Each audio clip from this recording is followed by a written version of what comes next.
नमस्कार. सध्या देशभरामध्ये नवीन JN1 हा कोविड व्हेरियंट आढळला आहे. महाराष्ट्रात देखील काही रुग्ण आढळलेले आहेत आणि त्या दृष्टीने आपल्याला आवश्यक ती खबरदारी काळजी घेण्याची आवश्यकता आहे आणि त्या दृष्टीने आज एक महत्त्वाची बैठक या ठिकाणी घेतली. यामध्ये सार्वजनिक आरोग्य विभाग, वैद्यकीय शिक्षण विभाग, दोन्ही मंत्री, मुख्य सचिव, संबंधित सचिव, विभागीय आयुक्त आणि जिल्हाधिकारी असे सर्वच अधिकारी होते आणि यांना मी सूचना दिलेल्या आहेत, निर्देश दिलेले आहेत की जी आपली कोविडची पूर्वीची यंत्रणा जी आहे, मग आयसोलेशन बेड असतील, ऑक्सिजन बेड असतील, ICU बेड असतील, व्हेंटिलेटरचे बेड असतील, PSA प्लांट असेल, ऑक्सिजन प्लांट असेल, त्याचबरोबर RT-PCR लॅब असतील, या सर्व ज्या यंत्रणा आहेत त्या अलर्ट ठेवण्याच्या सूचना दिलेल्या आहेत. त्याचबरोबर इलेक्ट्रिक, स्ट्रक्चरल आणि फायर ऑडिट करण्याच्या देखील सूचना मी दिल्यात. औषधाचा साठा व्यवस्थित आहे की नाही ते देखील तपासण्याच्या आणि औषध साठा देखील व्यवस्थित ठेवण्याच्या सूचना या ठिकाणी दिलेल्या आहेत. त्याचबरोबर काही लोकांनी वॅक्सिन घेतलं नसेल त्या कोविड वॅक्सिनेशनचं देखील ड्राईव्ह या ठिकाणी घेण्याच्या सूचना दिल्यात, जेणेकरून आपली यंत्रणा पूर्णपणे फुलप्रूफ तयार असली पाहिजे. आणि सार्वजनिक आरोग्य विभाग आणि वैद्यकीय शिक्षण विभाग दोन्ही यामध्ये विभाग काम करत आहेत, अलर्ट आहेत, मॉकड्रिल देखील झालेलं आहे आणि त्यामुळे ही जी सिस्टीम जी आहे ही सिस्टीम अद्ययावत करण्याच्या आणि मॉनिटर करण्याच्या सूचना आजच्या बैठकीमध्ये पूर्णपणे मी संबंधितांना दिल्यात.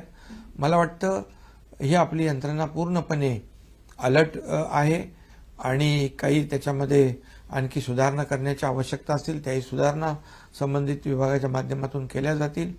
परंतु या ठिकाणी कुठल्याही नागरिकाची गैरसोय होणार नाही अशा प्रकारच्या सूचना आजच्या बैठकीत दिल्यात. हा व्हेरियंट माइल्ड असला तरी सुद्धा झपाट्याने पसरतोय, त्यामुळे ज्यांना अशा प्रकारचे सिम्पटम असतील म्हणजे सर्दी, खोकला, ताप, तर त्यांनी गर्दी टाळली पाहिजे, गर्दीपासून आयसोलेट झालं पाहिजे आणि गर्दीच्या ठिकाणी देखील लोकांनी काळजी घेण्याची आवश्यकता आहे. आज आपण पाहतोय की 25 डिसेंबर नाताळ येतोय, 31 डिसेंबर येतोय, त्यामुळे नागरिकांनी जास्तीच काळजी घेण्याची आवश्यकता आहे, पण घाबरण्याची आवश्यकता नाही, एवढंच आवाहन या ठिकाणी मी करतोय. कारण पूर्वी आपण या कोविडचं मोठं संकट आपण त्याचा सामना केलेला आहे.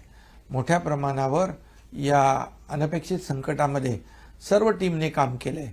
मग त्यामध्ये डॉक्टर असतील, नर्सेस आहेत, त्यामध्ये पोलीस यंत्रणा आहे, NGO आहेत, संपूर्ण प्रशासन आहे, याने एक टीम बनवून काम केलं आहे.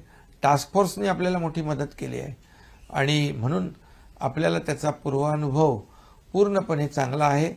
त्याचबरोबर आदरणीय प्रधानमंत्री नरेंद्र मोदी साहेबांच्या नेतृत्वाखाली आपल्या देशाने देखील धीरोदात्तपणे या कोविड संकटाचा सामना केला आहे आणि त्याचाही अनुभव आपल्याला आहे. आपल्या राज्याला देखील केंद्र सरकारने मोदी साहेबांच्या नेतृत्वाखाली त्या काळात देखील भरीव कोविडसाठी मदत केली आणि म्हणून यावेळेस आपली यंत्रणा पूर्णपणे अलर्ट असली पाहिजे, यासाठी आजचा एक महत्त्वाची बैठक, आढावा बैठक घेतलेली आहे.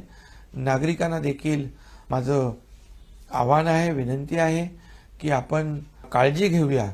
गर्दीच्या ठिकाणी अधिक काळजी घेण्याची आवश्यकता आहे, पण पुन्हा एकदा मी सांगेन की काळजी घेण्याची आवश्यकता आहे, परंतु घाबरण्याची आवश्यकता नाही. कारण याचा सामना आपण व्यवस्थित करू.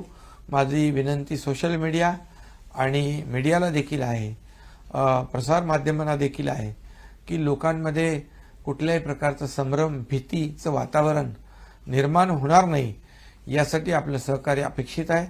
कारण आपण सगळ्यांनी मिळून एक टीम बनून हे नवीन आलेला जो काही JN1 व्हेरियंट आहे त्याला परतवून लावू आणि कोविडपासून आपल्या राज्यातल्या नागरिकांचं रक्षण करू. धन्यवाद.